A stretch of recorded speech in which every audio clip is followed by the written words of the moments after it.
I was 12, I worked at the dance hall taking tickets. And I liked that. That was really nice. I enjoyed that. We worked at night and came down, and I worked steady there all summer. And then the next year, I worked across the street in the games. There was a basketball game and Fuzzy was in all the ball games. And then I worked in those games till I was 17. And this place came empty, and I wanted to get into something, but I was going to put a ball game up there. And then the war came on, and then they said when the war is on, nobody's going to be around playing these games. So then the best thing was to put a food stand in, and that's how that started, really.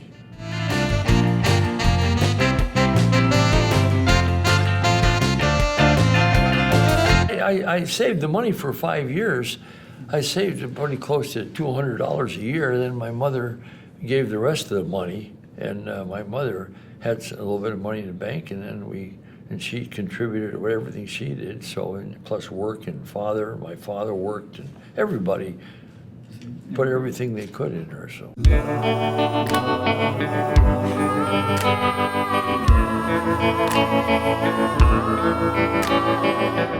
All these flat tops were ice cream stands, and root beer stands, because I wrote to Richardson. And Richardson had a root beer stands, but they were different. They were a little bit different, basically the same, but we instead of make it like that, we just made it more like a flat roof outside combination diner and what have you. But it fit better, a flat top. That was what those 20 years they were building flat tops. Everything we had a flat roof on it. It was either an ice cream stand or. At first, it was no stools, and then later on, we found out I got to have stools, so then we put them in at 12. Well, then there was a lot of people walking the sidewalk. It isn't like now, but then it was people walked. Those sidewalks were full of people, so standing up wasn't anything unusual. It was normal.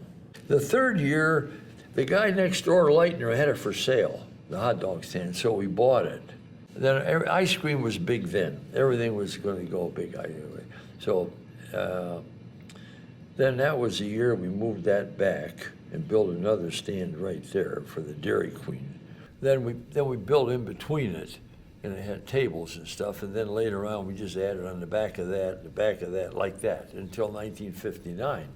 Then we tore all that down and built it just like it was, only in one piece, maybe.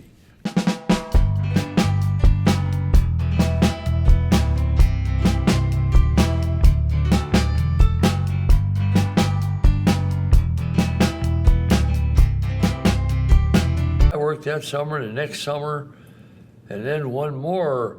Then in the fall, I got drafted. Well, I went to college for 2 years, then I went and got drafted in the fall after that summer. In December, yeah. Mm-hmm. Then I got stationed in Fort Leonard Wood, Missouri for 1 year, and then the second year I went to Germany.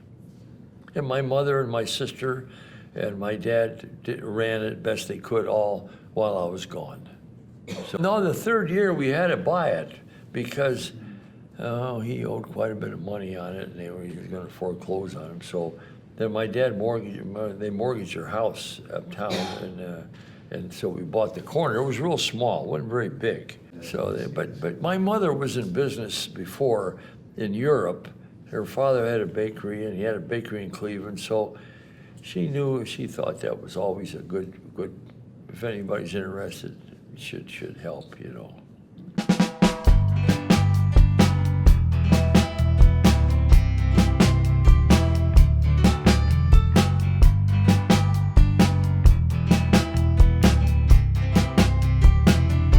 The only thing that's probably been added was probably the coleslaw, hot dogs, and a cheeseburger, and then we had fish, we had perch, we sold perch and pike, then blue pike, and sausage then too. It's better to have less things than have them good. You can't have a lot of things. If you have 1,000 things on the menu, everything can't be good because there's no way you can keep it good, So the fewer things they are, the better they always are. My parents helped me. Everybody put everything they had into it. And we didn't, I guess, it's like everything else. If you don't know that there's anything risky or you don't know. You take it for what it is, and you just think that's the way it is, Thinking about all things can go wrong, you won't do nothing, And yet you don't know what can go wrong,